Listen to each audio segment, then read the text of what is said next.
സംസ്ഥാനത്ത് വിതരണം ചെയ്യാതെ നശിപ്പിച്ചത് കോടികളുടെ മരുന്നുകൾ. 73 കോടി രൂപയുടെ കാലാവധി കഴിഞ്ഞ മരുന്നുകളാണ് ആരോഗ്യവകുപ്പിന് കീഴിലുള്ള വിവിധ സ്ഥാപനങ്ങളിൽ കെട്ടിക്കിടക്കുന്നത്. വിവിധ സർക്കാർ ആശുപത്രികളിൽ കാലാവധി കഴിഞ്ഞ മരുന്നുകൾ വിതരണം ചെയ്തതായി CAG റിപ്പോർട്ടും നേരത്തെ പുറത്തു വന്നിരുന്നു. അജീഷ് ജയകുമാർ ചേരുന്നു തിരുവനന്തപുരത്ത് നിന്ന്.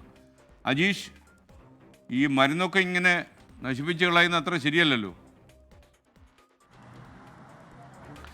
അതെ SK, എന്തായാലും കുറച്ച് മാസങ്ങൾക്ക് മുമ്പായിരുന്നു CAG റിപ്പോർട്ടിൽ ഗൗരവതരമായ ഒരു കണ്ടെത്തലുണ്ടായിരുന്നു. അതായത് സംസ്ഥാനത്ത് വിവിധ സർക്കാർ ആശുപത്രികൾ വഴി കാലാവധി പൂർത്തിയായ മരുന്നുകൾ വിതരണം ചെയ്തു എന്നായിരുന്നു CAG റിപ്പോർട്ടിൽ പറഞ്ഞിരുന്നത്. അതിന് പിന്നാലെ ആരോഗ്യവകുപ്പ് ഒരു നിർദ്ദേശം നൽകിയിരുന്നു. സമയബന്ധിതമായി ഈ മരുന്നുകൾ വിതരണം ചെയ്യണമെന്നായിരുന്നു നിർദ്ദേശം. പക്ഷേ അത് സമയബന്ധിതമായി നടപ്പിലാക്കുന്നില്ല എന്നാണ് പുതിയ വിവരം, പുറത്തു വന്നിട്ടുള്ള വിവരങ്ങൾ സൂചിപ്പിക്കുന്നത്. അതായത് 73 കോടി രൂപയുടെ മരുന്നുകളാണ് സംസ്ഥാനത്തെ 14 ജില്ലകളിലായി പല സ്ഥലങ്ങളിലായി കാലാവധി പൂർത്തിയായത്. ഇത് വിതരണം ചെയ്യാതെ കെട്ടിക്കിടക്കുന്നതായിട്ടാണ് വിവരാവകാശ രേഖ തരുന്ന റിപ്പോർട്ട്. അത് ഓരോ ജില്ലകളിലും വെവ്വേറെ കണക്കുകളാണ്. പക്ഷേ ഇത് എവിടെയൊക്കെയാണ് സൂക്ഷിച്ചിരിക്കുന്നത്, എവിടെയൊക്കെയാണ് ഇത്, ഈ ഗോഡൌണുകളിലാണോ അല്ലെങ്കിൽ ഇതെന്തു ചെയ്യാനാണ് ഉദ്ദേശിക്കുന്ന കാര്യങ്ങളൊന്നും ആരോഗ്യവകുപ്പ് വ്യക്തമാക്കുന്നത്. എന്തായാലും ഗൗരവതരമായ ഒരു റിപ്പോർട്ട് തന്നെയാണ് ഇപ്പോൾ പുറത്തു വന്നിരിക്കുന്നത്. അതായത് 73 കോടി രൂപയുടെ മരുന്നാണ് സമയബന്ധിതമായി വിതരണം ചെയ്യാതെ കാലാവധി പൂർത്തിയായി സംസ്ഥാനത്തിന്റെ വിവിധ ഭാഗങ്ങളിൽ കെട്ടിക്കിടക്കുന്നത്.